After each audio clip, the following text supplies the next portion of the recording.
Assalamualaikum warahmatullahi wabarakatuh. Halo guys, di sini saya akan membahas tentang surat pengenalan usaha. Nah, sebelum saya membahas tentang surat pengenalan usaha, ada baiknya saya memperkenalkan diri saya terlebih dahulu. Perkenalkan, nama saya Rahma Sonang Ritonga dengan NIM 72111444009.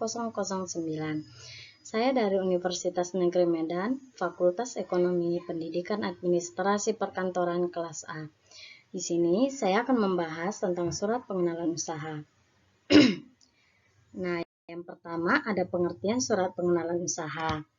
Surat perkenalan usaha ditujukan untuk memperkenalkan usaha perusahaan beserta produk, barang, atau jasa yang disediakan perusahaan tersebut untuk memenuhi kebutuhan calon konsumen. Surat perkenalan usaha dibuat penjual atau perusahaan yang ditujukan kepada calon pembeli yang isinya memperkenalkan usaha perusahaan termasuk hasil, produk, barang atau jasa yang disediakan oleh perusahaan tersebut. Informasi yang disampaikan antara lain nama dan alamat perusahaan lengkap, produk atau jasa yang disediakan, dan spesifikasi produk untuk meyakinkan calon pembeli dalam memulai hubungan bisnisnya. Perlu dilampirkan beberapa dokumen perusahaan dan rekomendasi dari beberapa perusahaan bonafide yang telah menggunakan produk atau jasa yang ditawarkan. Nah, kemudian syarat-syarat membuat surat perkenalan usaha. Yang pertama, gunakan bahasa yang sopan dan hormat, simpatik, jelas, singkat, dan padat. Yang kedua, perlu memperkenalkan nama perusahaan, alamat dan nomor telepon atau fast smile perusahaan lengkap, bidang usaha, dan manfaat barang yang diperkenalkan. Yang ketiga, kapankah perusahaan mulai bergerak dalam usahanya.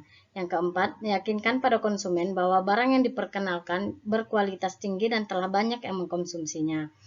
Yang kelima, dalam surat perkenalan dilampirkan fotokopi akte pendirian perusahaan atau dari notaris, surat izin usaha dari Pemda setempat, izin berdagang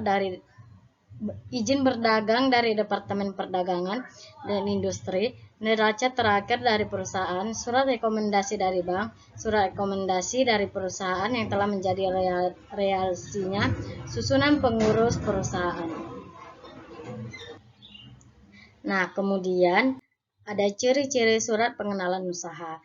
Yang pertama, nama perusahaan dan bidang usaha yang dijalankan. Yang kedua, gambaran produk yang dihasilkan, ciri-ciri dan kelebihannya. Adapun cara penyusunannya adalah sebagai berikut. Yang pertama, hal atau perkenalan. Yang kedua, alinea pembuka. Yang ketiga, alinea isi atau tubuh. Yang keempat, alinea penutup. Nah, selanjutnya, susunan surat pengenalan usaha. Yang pertama, nama perusahaan. Yang kedua, alamat perusahaan dan nomor teleponnya. Yang ketiga, bidang usahanya. Yang keempat, manfaat atas barang yang dikenalkannya. Atau bisa juga dengan susunan. 1. Tanggal surat. Yang kedua, nomor surat. Yang ketiga, lampiran. Yang keempat, perihal. Yang kelima, alamat surat. Yang keenam, salam pembuka. Yang ketujuh, isi surat. Yang kedelapan, salam penutup. Yang kesembilan, penanggung jawab surat. Dan yang ke-10, initial. Nah, cukup sekian yang dapat saya sampaikan tentang surat pengenalan usaha. Jika ada kata-kata yang salah, saya mohon maaf, dan kepada Allah saya mohon ampun. Saya akhiri dengan mengucapkan Assalamualaikum warahmatullahi wabarakatuh.